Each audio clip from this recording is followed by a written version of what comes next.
taking a live look outside on this Monday morning. We've really started off the day on a pretty cool note to get that work week up and going. 55 degrees was the coolest temperature we reached this morning, which was actually record breaking, if you can believe it. Out of MCI, the coolest temperature recorded on an August 25th up until today was 56 degrees, but now we've written something in the record books for this Monday morning. 55 degrees is how cool we got out there. So again, record broken.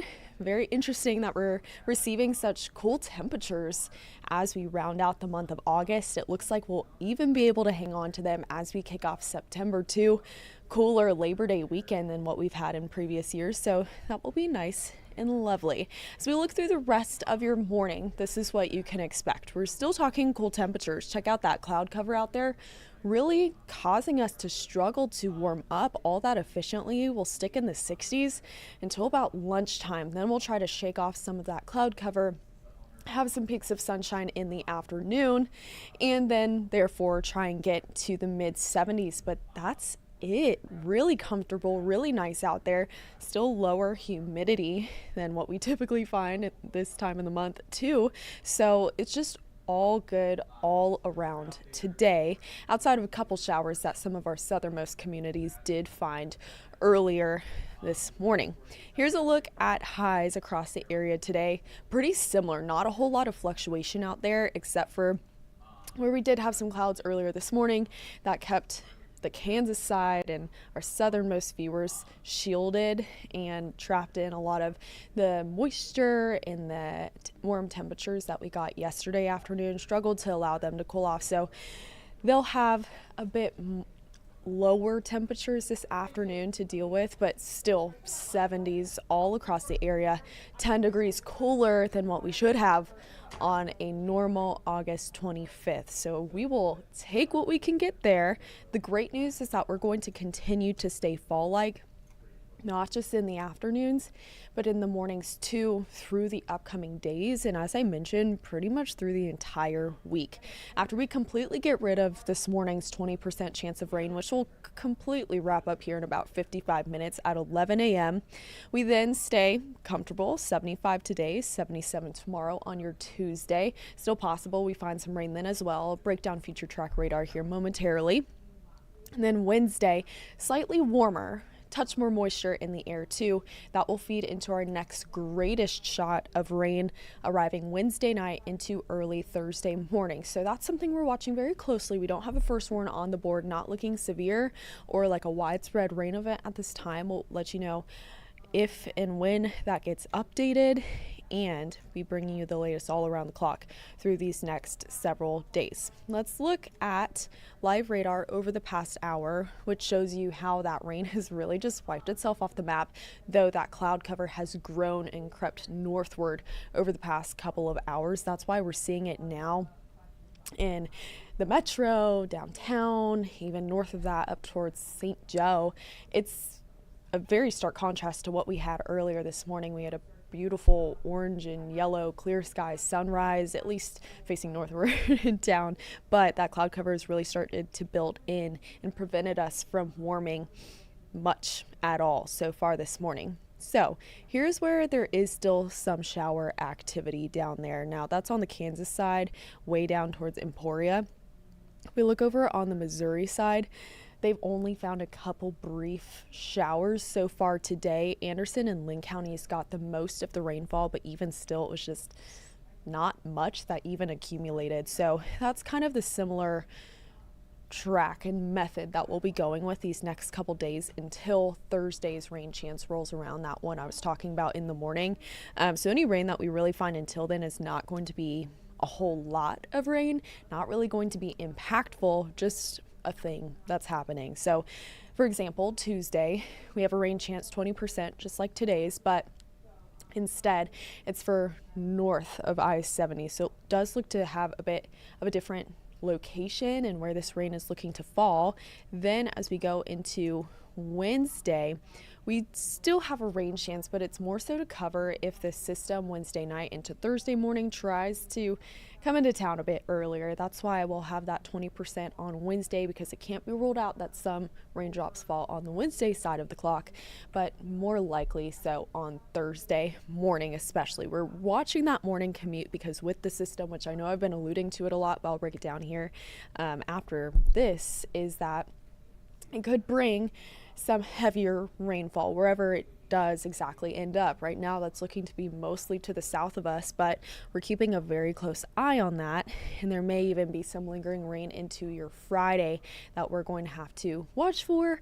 But again, we look to dry out going into the weekend, so those rain chances other than Wednesday night and Thursday is just more inconvenient rather than overly impactful. So let's break down future track radar. Now, before I pull this up, I just want to explain that since we're still several days out from Thursday morning, we don't have the highest resolution data available yet, but it's our longer range models that I'm going to show you here, and they're the ones that have been latching on to this Thursday morning rain chance for quite a while. We've had that rain chance on the board for several days now, and that new model data is still confirming that something is likely to happen that morning. Rest of your Monday morning, again, really nothing to write home about, just a couple more spotty showers. Then Tuesday, there are those spotty showers again, but this time on the north side of town. Looks to be a bit clearer out there clouds wise on your Tuesday, which means that we'll warm up a little faster in the morning than what we're struggling to do out there right now. Wednesday, spotty showers possible, but I'm not really convinced by them. Check out what happens Wednesday afternoon and more so the evening, though. You could see that blob of green there, trying to say that we pull in some sort of rain, but that's not the system we're talking about that carries into Thursday morning.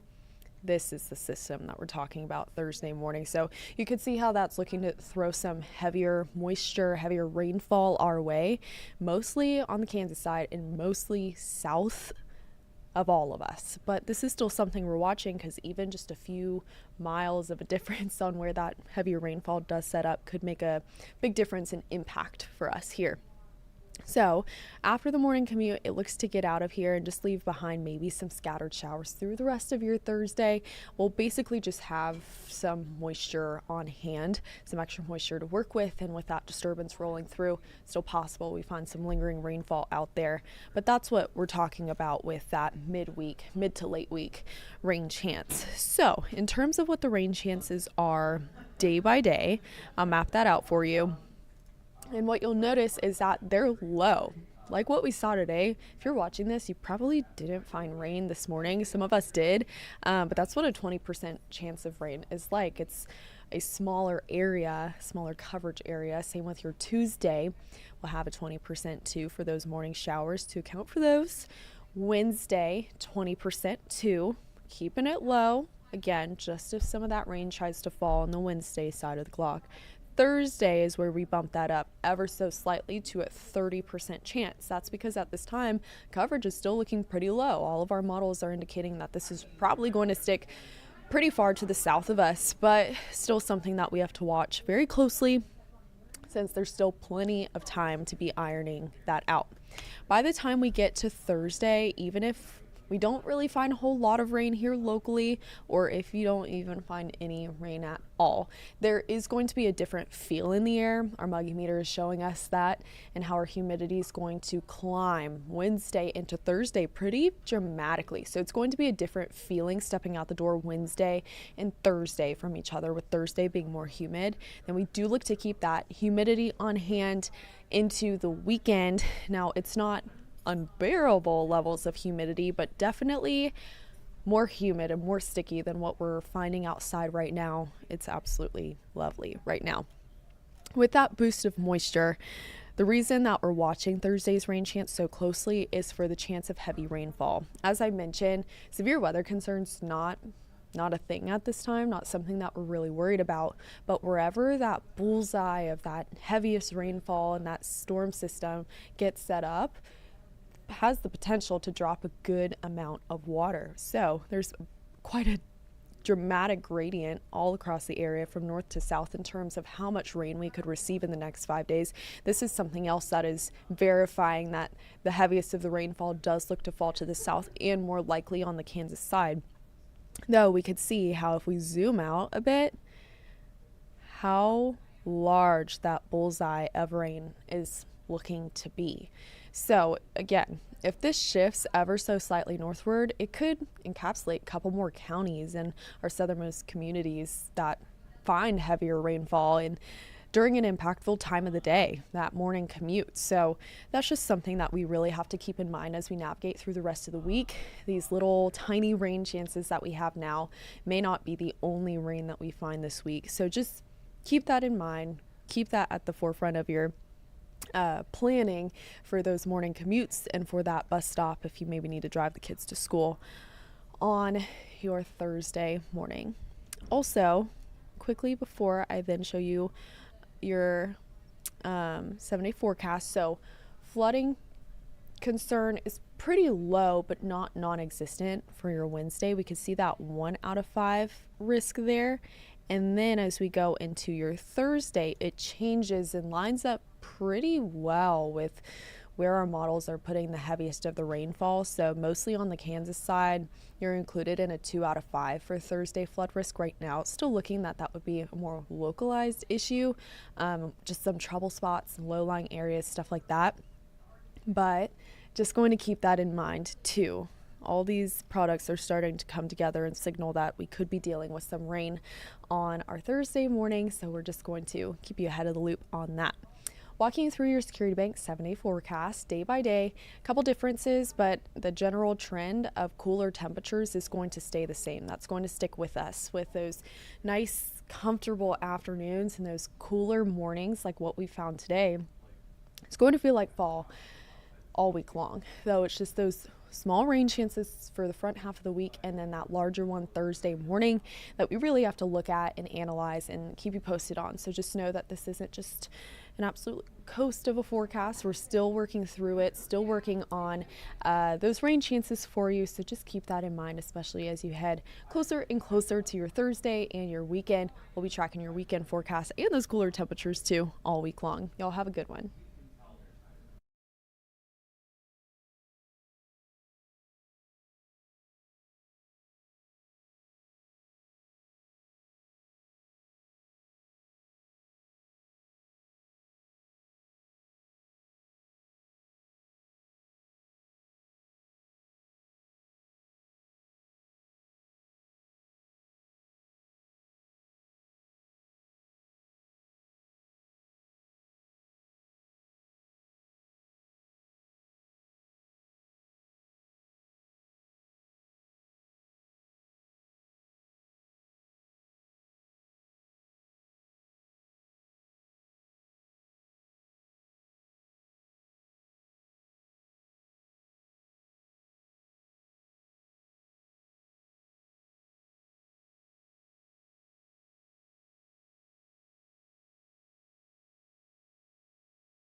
All right, welcome back. It's Bill Hurlbrink from the live desk, getting ready for a busy Monday here at KCTV5. A lot to cover, a lot to get over. We're going to have headlines coming up here at the bottom of the hour with Sharon Chen. But before that, I want to take you to the Music Hall in downtown Kansas City. It is a spot that hosts several different musicals, different shows, different events here all year long. And coming up next month, the Book of Mormon is making its return to the stage at the Music Hall. Had the chance to sit down and interview one of the stars of that show that you'll be able to see coming up here next month. His name is Diego Enrico. He plays Elder Cunningham in the Book of Mormon, and he had a couple good things to say, so going to go ahead and play that interview for you right now, and then we'll be back with headlines coming up at the bottom of the hour.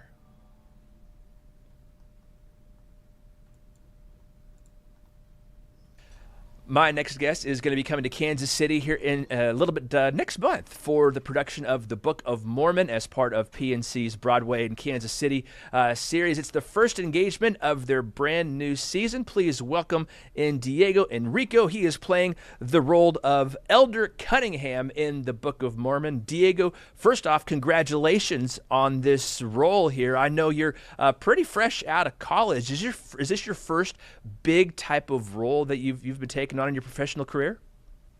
Luckily, yes. Yeah, I graduated last year in May. Um, it's funny, as I was doing the auditions for this role, I was like in the process of graduating and finishing up all of my like absolute last classes and everything. So it was it was a crazy time. So yeah, it's I'm definitely still reeling from that a year after, just like dealing with that headspace of like, yeah, I'm working now. Yeah, no more school. We got to do big kid stuff now, right? For sure. Um, Exactly. let's talk about the musical. This is such a popular musical. It's won several Tony Awards on Broadway. It was so popular. It was in Kansas City in 2018, so it came back here in what, like 7 or 8 years, right? So it's already back here in Kansas City. For people who may not be familiar with this, I know when a lot of people think Broadway, they think Cats, they think Phantom of the Opera. Right. This is as far away from that as we could possibly get, probably, right? Oh yeah, I mean, this is one of those shows that it's I always call it an easy sell because like I have so many friends who are like, "Oh, you're in a musical. Great. I don't really like musicals." I'm like, "You're gonna like this musical, I promise." This is really like how my co-star Sam McClone describes it as it's kind of like a gateway drug into the musical theater world because it really like it invites a brand new audience to theater who might have not ever enjoyed a musical or thought to enjoy one because it's got like a DNA of South Park because it's by the South Park creators, so it really like there's something there for everyone because not only is it a good like hilarious show full of comedy you know well from the world of South Park, but it also is like just a super well written musical, so you're not like going and missing out on like the musical aspect of the musical. It's not like some sort of like cop out of like, well, it's the funny show. It like truly is a super well written musical theater piece, which is super impressive for a show of this size and of this, like of all the accolades that this show has. Yeah, I was going to say that Matt and Trey wrote the show along with the guy that did Avenue Q, and that was kind of how Yep. it all came together here. So there's some raunchy parts to it for sure, but there's also a lot of heart to the show too, especially out of your character, Elder Cunningham. He's got a bit of a mix of maybe like awkwardness, but enthusiasm and again that heart feeling. How do you balance out the comedy of the show along with the sincerity that your character has? It all comes down to like how how honest you are about like the material and like a lot of the times you can really just trust the writing of this show and not put what they call in the theater world like don't put a hat on a hat, don't try and do something on top of what is already working, and just letting that live within who you are as a person. That's sort of something, the way I approach the character every day is by making sure that nothing I do feels inauthentic to like who I am. And for me, that's where the heart comes from for this show, is to like truly like live within these circumstances, however crazy they are, and let myself be elevated for the night.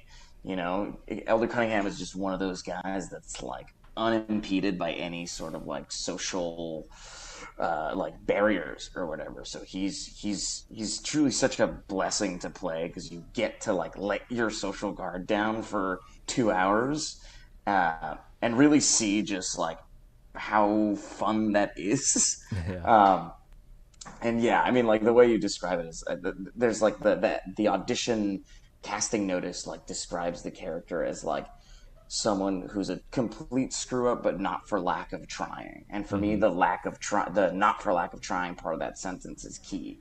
You know, because he's truly like, he's not just like whatever. He really cares about everything around him. It Yeah. just sometimes manifests in a way that people aren't super receptive to. No, that's awesome. Now let's talk about you as an actor, as a professional actor. This is a traveling show. So what's harder, nailing down the character, performing night after night, or traveling around the city and never being in the same spot, a couple of weeks in a row? What's the big thing that you not maybe struggle with, but that's hard getting used to here in this career field that you've chosen? That's a great question. It's a little bit of both, which is such a cop out answer, but it feels like it really, when you're in one place playing a character for a long time, you get the benefit of like, I can build my routine exactly the way I want it, and do the same things to like make sure that like this is how I get my voice ready for the day. This is the food I eat. This is the places I go. Blah blah blah blah blah. But when you're on the road, you lose that. At least at this tour, at a minimum weekly. And sometimes multiple times a week, you're in a brand new place. So I guess if I had to pick, the harder part is the traveling of it, because you are in a strange place every time, and in a completely different audience every single location you go to. So some audiences respond to some jokes more than others. There are times where I'm like, wow, this audience really loves that one song, and normally it's the other song. So it's definitely a challenge, but it's one that like I invite as an actor and as a performer, because it's like I get to find myself everywhere, find what this show means in every place in the United States, which is something so unique and special.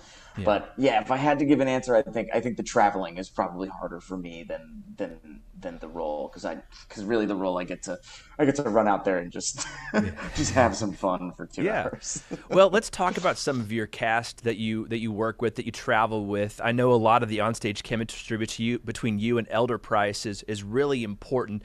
Does that same chemistry that you guys have on the stage go off the stage as well? So, like, if you're in a new city, you guys going out to dinner together, going to explore maybe different sites to see?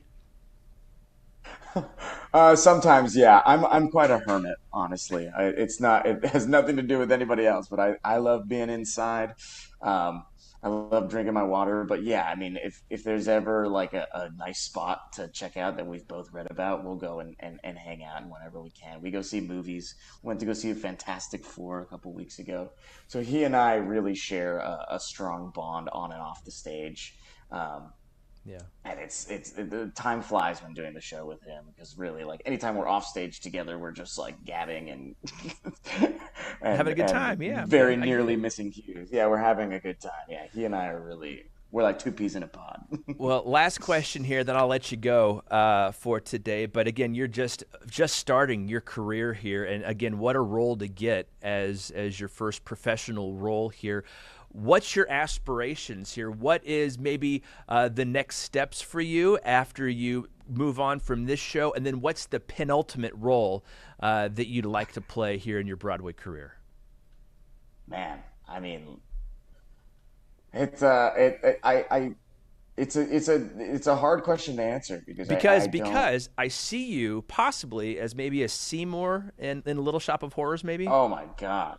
I would adore being Seymour in Little Shop, especially in this current production that's off Yes, Broadway in it's New York. fantastic. It would be So we just awesome. saw it Oh last month. yeah. It was amazing. So yes.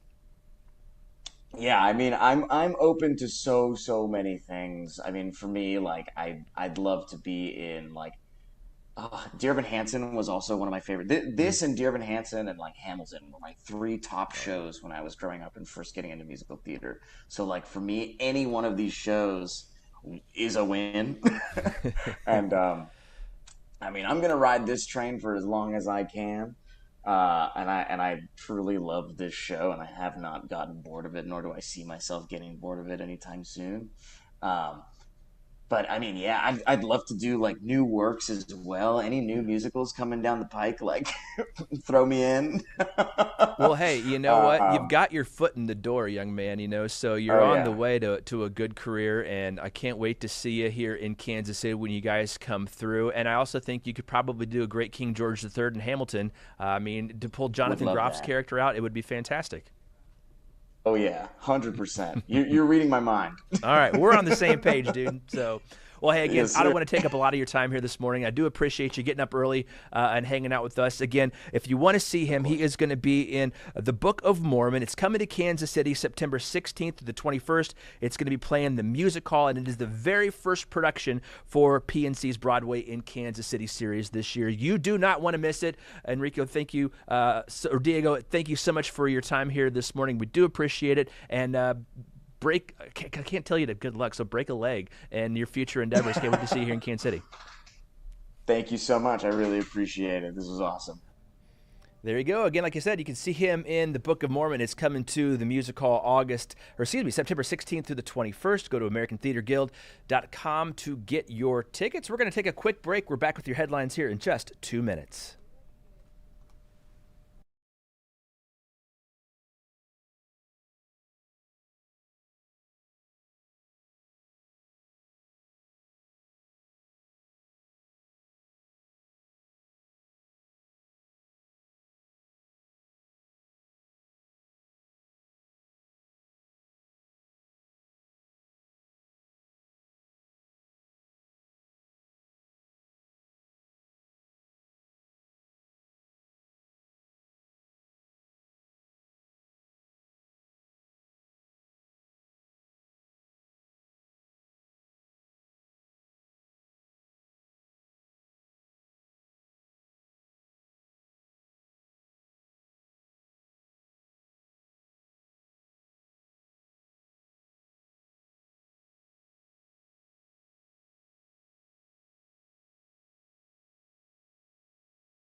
All right, welcome back. It's Bill Hurrelbrink alongside Sharon Chen here for your Monday, August the 25th.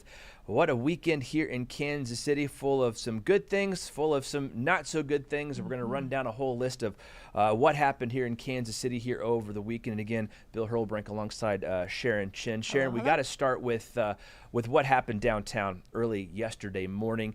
It was just in a tragic situation where there was dozens of shots fired. I don't think the police know exactly how many were fired down there in one of the parking lots near Power and Light District. Our Morgan Rydell was down there this morning, and she filed this report.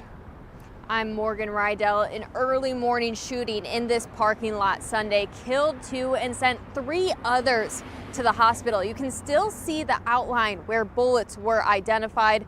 Neighbors around here described hearing about 150 gunshots. They woke up to that at 3:30 in the morning. It's something they say is happening more often, and it's actually something city leaders say they're hoping to tackle. Mayor Quinton Lucas put out a post proposing a new ordinance to try and secure parking lots just like this one. He actually shared that ordinance with a photo of this parking lot that happened 2 days prior to this shooting. And we also had a chance to speak with one of the councilmen who is in charge of that district, that is 4th District at Large, Councilman Crispin Rea.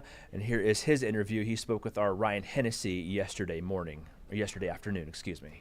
It's absolutely infuriating. I never like waking up Sunday morning to news of another multiple shooting or multiple homicide. This one happened in my district. It happened downtown in an area that we've been trying to work to improve. And so it's frustrating. What do you think maybe the steps to take on this? You know, obviously there is a curfew to try to prevent juveniles from being out certain time when juveniles critically injured from this. You know, it happened in a parking lot. Is there something maybe we can do to make parking lots safer downtown? Because I don't know, what are some possible solutions to this? Yeah, you know, there's no single silver bullet. There never is with preventing homicides and violent crime. It's going to take effort from everyone, from parents making sure their juveniles aren't out after 4 a.m. because nothing good happens 4 a.m. You know, property owners securing their properties and making sure that they're playing their role because the police can't patrol everywhere. And then, of course, at the city, we've got to continue to work with the police department to make sure that we're putting programs and policies in place. There's no one single individual, there's no one program that's going to fix it. It's going to take all of us. You know, the amount of, we were out here just a couple weeks ago, you and I talking about this, it was a domestic violence, is kind of what you said. We've seen too many of these. But honestly, you know, Kansas City's seen a lot of murders this year, where the rest of the country has kind of been on decline as far as their murder rates. We're basically staying the same as last year. I mean, any thoughts on that? I mean, I guess it's better that we're not going in the other direction, but I don't really know. We're not in a great place, I guess. Yeah, you know, our homicide level is tracking with last year's, which was down 25% from the year before, but it ain't low enough, and it never will be. Any homicide that happens is a tragedy. But as long as we continue to have 100 plus, you know, triple-digit homicides, we're never going to have the city that we want to have, and so we have to continue to work. Yeah. Last thing, you have kind of valuable perspective, where not everybody else has. You've actually done some of these ride-alongs with the police officers for overnight operations. How does the police keep us safe over the weekends? Because, you know, things shut down. You know, it's not like they're. How does it kind of look as far as what they're doing? Is there something that they should be doing better, or is, you know, what does it kind of look like, the overnight operation? Yeah. Well, so yeah, I did a number of ride-alongs with the police department. This was mainly part of our street enforcement, street racing enforcement efforts. Generally, there are many officers out. They're strategically patrolling. They're working together in coordination with the helicopter flying above. It's all been fairly effective, and we've still had some issues come up here and there, but overall, this summer has not been like last summer. This is a homicide that happened on private property at 4 a.m. And so it's a little different in that, you know, police department is not going to patrol everyone's private property. And so that is where we need property owners to work with us to resolve some of these things. And I think everyone takes this seriously. We know how this not only hurts families that are impacted by violent homicides, but how it impacts the neighborhoods where it happens, how it impacts downtown and folks who want to live downtown, and how we want to make downtown a vibrant community. And so everyone, I think, should be willing to come to the table and work on this. I'll add one more thing, if that's okay. Oh, yeah, please. Yeah. You know, I'm trying to learn more about the homicide and the facts, but what I can say is I hope that whoever is responsible is caught and held accountable to the fullest extent of the law. This warrants a very strong message that this is not going to happen in our community. It's absolutely. Well, I mean, what can we say, Yeah. Bill? I mean, this is just, it is tragic to say that, you know, this has happened again, but it's happened again and again and again. Violence is something that is really plaguing Kansas City right now, and you can hear it in Crispin Reyes' frustration, you know, that he has to deal with this in his district. But I think that that is something that everyone is feeling, not just in the downtown area, but around Kansas City too. I mean, you know, especially for us, you know, time and time again, it seems like every single weekend we have to report, oh no, it's been another deadly weekend here in Kansas City. And I think what he touched on is correct, which is this isn't something that just sits in the laps of officers. This is the entire community kind of coming together and working on this and trying to find a solution. Parents, you know, telling their kids, hey, you don't need to stay out till 3:30, 4 o'clock in the morning. You know, my mom always said anything that happens after midnight isn't going to be a good thing. Yeah, and I mean, this, again, as a reminder, this happened between 3:30, 4 o'clock in the morning. So right across the street from Power and Light District, from T-Mobile Center, and those two venues had been closed for 2 hours when this happened. So it's hard to speculate what is the genesis of what happened here. But a lot of these shootings, a lot of these killings, they seem to have the same undertones of there was an argument, a disagreement, and then there was the escalation of violence. And I think, again, what the police have said continually is our community needs to learn how to de-escalate themselves instead of taking the next step forward and pulling out a weapon, be that a gun, a bat, a knife, or whatever it is.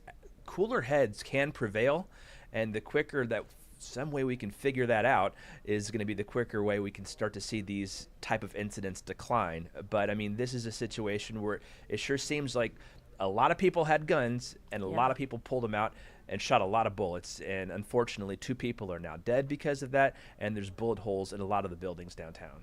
And, you know, it brings up a huge concern because this is an ongoing issue in our community. And as we all know, next year, the World Cup is going to be here. And right now, this does not put Kansas City in the best light. No. And this is the same time of year that it's going to be held next year. Do we think that this is just going to go away next year? Unlikely, because it'll probably be worse with more people and more, you know, issues popping up in that downtown centralized core. And so to your point, what does this make Kansas City look like to the outside world? We got to remember that in early December, they're going to do the pick for the World Cup. So we're going to know what countries are going to be playing here at Arrowhead, which is going to draw in their crowds. So Kansas City is going to be under a microscope, not only from the people that live here, but for people all the way around the world that want to travel here, that want to come visit here and bring their families here to see the world's biggest tournament played in our own backyard. So yeah, I mean, again, if I knew what the answer was, I would have already solved it and retired, you know, but unfortunately we're still having to work together to try to figure out what to do about this violence epidemic that we seem to have ongoing through our city. Yeah, and you know, you brought up too, you know, what do other people, how are they perceiving our city? Well, think about it. I mean, people who live in our city right now, they're thinking about moving out of these areas. If they don't want to be there, then how is the world going to want to be in that area knowing that this is a problem that exists here in Kansas City? Yeah, so we have multiple reporters on this again here today, so we'll have additional storylines coming from this shooting again that happened at 13th and Grand yesterday morning, early, about 3:30, 4 o'clock in the morning, coming up on KCTV5 News at noon, at 3:30, 4, 5, and 6 o'clock tonight. And unfortunately, this is not the lone place that violence happened in our community over the weekend. Sadly, it is not. We are actually following breaking news of another deadly shooting now. This has been, as we said, a truly violent weekend here in the metro. And this one, police responded to an area near Independence and Brooklyn. This happened around 7 p.m. That's where they found a man who was shot multiple times. They rushed him to the hospital, and a few hours later, he died. Well, now detectives are treating this as a homicide. We're told that there was some sort of interaction in the street before shots were fired. As of this morning, no one's been arrested. And again, this goes back to that de-escalation component. Again, some sort of interaction that led to shots being fired. Yeah, exactly. Well, do we have some other news outside of Kansas City here this weekend? The Show Me State's closing a loophole this week that allowed minors to get married. So minors could get married as young as 16 years old if a parent signed off on it. But that's about to change coming up on Thursday. Former state senator Holly Thompson Redder, she spearheaded the change. Get this, she was married at only 15 years old, soon realized quickly she was trapped in a situation with no legal remedy. She used her own personal story to sway lawmakers into passing that law. And again, that is designed to go into effect coming up on Thursday. Amazing. All right, let's get to some lighter news here. This is actually a really cool story. 2 soldiers from Kansas City are getting ready to take on a big challenge. And we mean big. This is with the goal of raising awareness about veterans' mental health. Colonel Robert Thompson and retired Colonel Dave Johnson, they are biking, get this, a whopping 400 miles. Wow. Well, the pair will take off from the Colorado-Kansas state border and then travel all the way across the Sunflower State before coming back to Missouri. So we sat down with the 2 men to learn more about their goal. I've had some soldiers I served with who ended their life by suicide, and it's tragic. And I've had friends who ended their life by suicide, and that's tragic too. And I think, helping raise awareness that there is help out there. You have friends, you have family, and we have a hotline. And what a great way to get that message out there. That hotline is 988. It is open, available 24/7. Dave and Robert are working to raise money to help spread awareness through a donor drive. And you can find that link to that drive in the KCTV5 news app. Yeah, and it's what just a great thing great to do. resource that is for so many people across our community. I know I've known many people who have unfortunately died by suicide, and if that resource would have been there, you often wonder what if, but I'm so glad it's there for people who are struggling or maybe in crisis right now, and that's when you're supposed to call that again, 988. You can call or text it and work through some dark times, because I know a lot of people are going through some dark times. But let's get to some more positive news here, Sharon. Yesterday at Kauffman Center, there was a big event. I saw a couple people posting online, like, why is all the security around the Kauffman Center? What's going on down there? Well, it was a really, really cool thing. On the Chiefs, they had this documentary shot on him over last season called The Kingdom. It kind of highlighted their attempt, because unfortunately they fell short to win the three-peat, and the Chiefs, of course, got to celebrate with the premiere coming out. They dressed up, had the red carpet out there for a special screening. Our Katie Marr actually got to go to this screening of The Kingdom, and she takes you into the fun here from Kauffman Center. It was a night of celebration here in Kansas City as the Chiefs rolled out the red carpet for the premiere of The Kingdom on ESPN. You get a bit of a history lesson in the very first episode of the docuseries about how Lamar Hunt helped shape the NFL. And the people walking this red carpet will tell you that's essential to understanding the history of this franchise. Those are stories that we know really well, just having heard them directly from my dad, and I'm so glad that those stories are now getting shared with our fan base. What a great story. And he was a great guy. I had a chance to meet him first, way back when I was a head coach in Philadelphia, and just a great human being. History, action on the gridiron, even Taylor Swift. The docuseries has it all. So what are the Chiefs and the creators' favorite parts? Just how it brings our fans, both avid fans who've been here forever and the brand new fans, into the family. And they understand that we really are a family organization. That's our culture. I think episode 2 is the most special.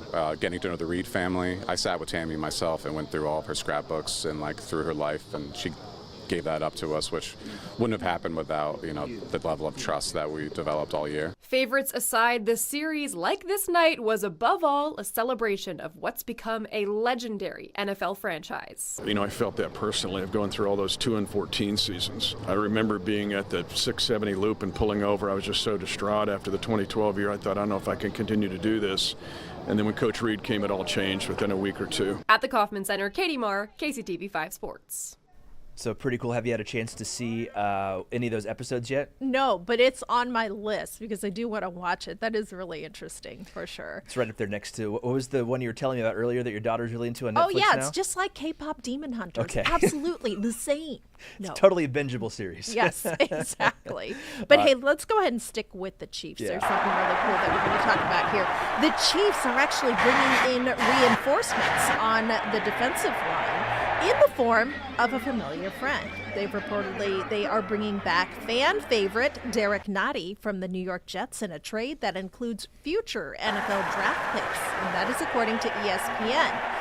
The Chiefs drafted Nottie back in 2018. Then the Jets picked him up this offseason, but it looks like he's going to be back in red once again this fall, which, you know what?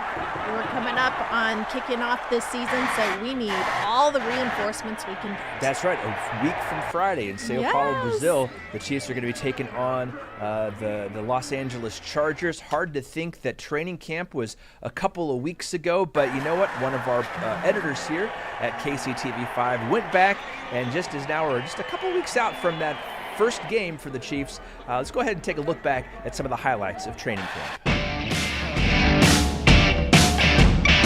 It should be a great environment up here for learning and for conditioning with the heat that we're going to have, and we normally have up here. So it should get us ready and build a nice foundation for us to start the season. And these guys are all competing for spots. It's a great competition. I mean, even when our guys go out there, no matter whether you're Patrick Mahomes, Travis Kelce, or someone towards the bottom end of the roster working for a spot, it's such an important time for these guys. Yeah, I don't know if it's like an NIL thing or guys staying in college longer, but it's a very mature group. It's guys that come in and they know how to work, they know how to get after it, but they're learning quickly. And so now it's about teaching them how to work to the standard that Coach Reed has. And for any rookie, that's going to be a challenge. They've seen the logo before they got in the building. They understand what type of history and what type of prestige is here, and just the culture of winning football games. I think when you get young guys in the building, you get them around this culture, they understand real quick what exactly it takes to be a champion. Just getting back into the groove of things, you always have that, and that's kind of what this week was for, just to get us back into the groove. We come on Sunday, we get in the pads, and we're full go.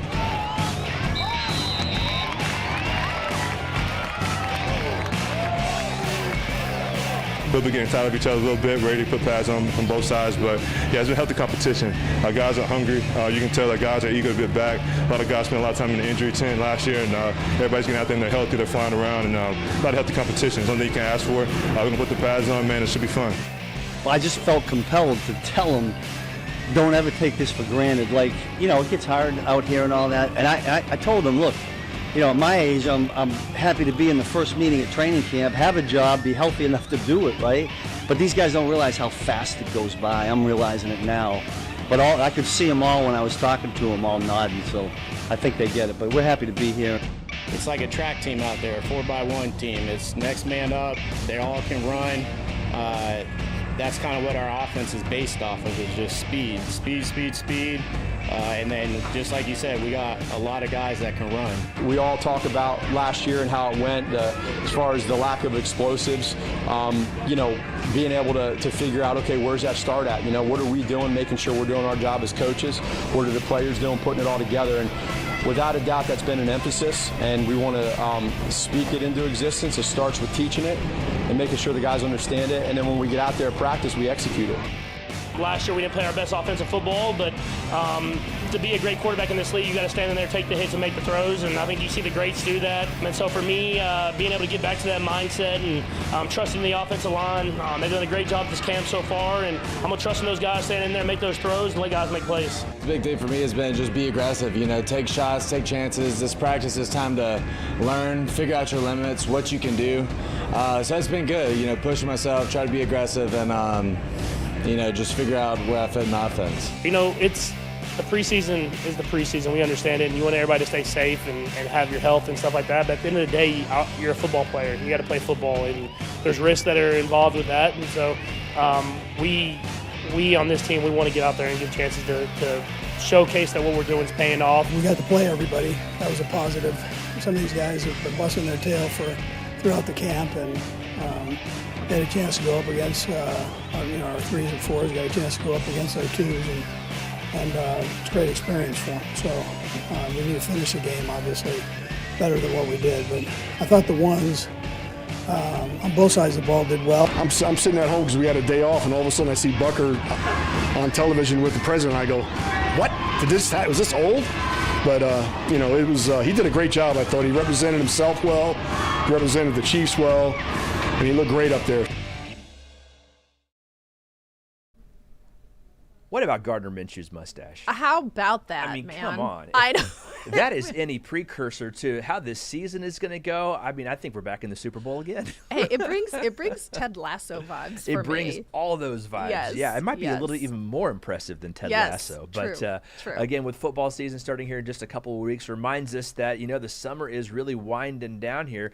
There's one big kind of weekend here before we get to Labor Day weekend already. Yep, and let's talk about that, because on Labor Day, most families, sometimes they head to the lake. So listen to this. If you are taking the family to the lake before summer ends, here's what you have to know to keep everyone safe. You also want to make sure that you're going to wear a life jacket that fits properly so it won't slip off. But make sure that it's also not too tight, that it's constricting. So here's what you need to know. Missouri law says that every boat should have a life jacket for everyone on board. And children under 7, well, they have to be wearing one at all times. There have been more than 20 drownings in Missouri this year. That's a lot, and that's according to the Highway Patrol. Experts say wearing a life jacket can significantly lower your chances of meeting the same fate. Life jacket right here saved my life, I'll have to say. I got knocked off a vessel in cold water, and if you know anything about cold water, it paralyzes you and just kind of takes your breath away. The life jacket inflated, and I was able to get to a dock. Say, if you don't own a life jacket, you can always borrow one from officials at the lake.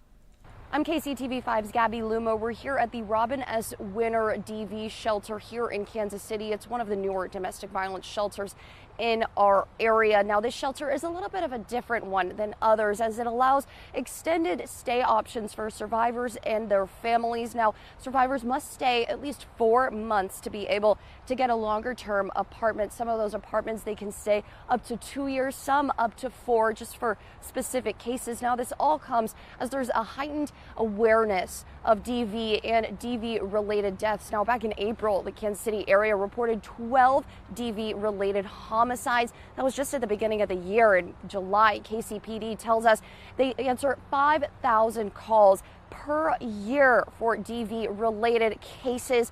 And this shelter provides all survivors and their families a place of healing, hope, and possibility as they begin this next chapter of their lives.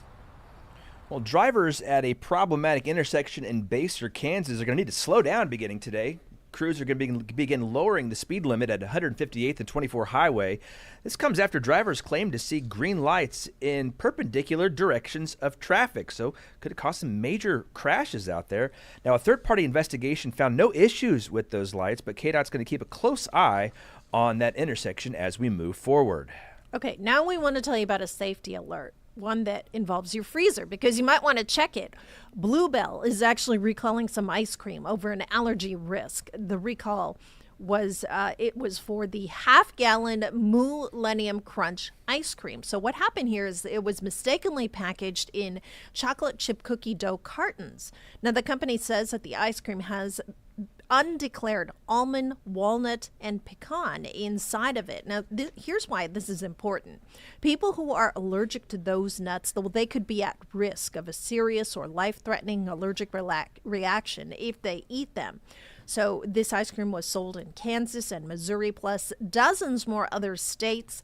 Bluebell says that there are no reports of any sickness as of right now. Well, that's good to hear. Yeah. But I hate it when you have to recall my ice cream. I love Don't some mess ice with the cream. ice cream, right? Whether it's Bluebell or Belfonte or any good ice cream made from around here, Betty Ray's or something. I'm just a big fan of it. Just hate to see recalls on that kind of stuff. So, well, that's going to about wrap up our headlines here for Monday, August 25th. Again, we're going to have much more coverage on everything that happened downtown this weekend, across the way from Power and Light and the T-Mobile Center, coming up on KCTV5 News at noon, at 3:30, 4, 5, and 6. But Taylor Johnson, she's going to be by here in just a little bit with a couple of interviews and some other things here that you may have not seen yet on KCTV5 Plus. That'll be streaming here for about the next hour. Then we invite you to join us over on KCTV5 for KCTV5 News at noon. So for Sharon Chen, I'm Bill Hurlbrink. I want to thank you guys so much for joining us, and have a pleasant rest of your Monday. Bye-bye.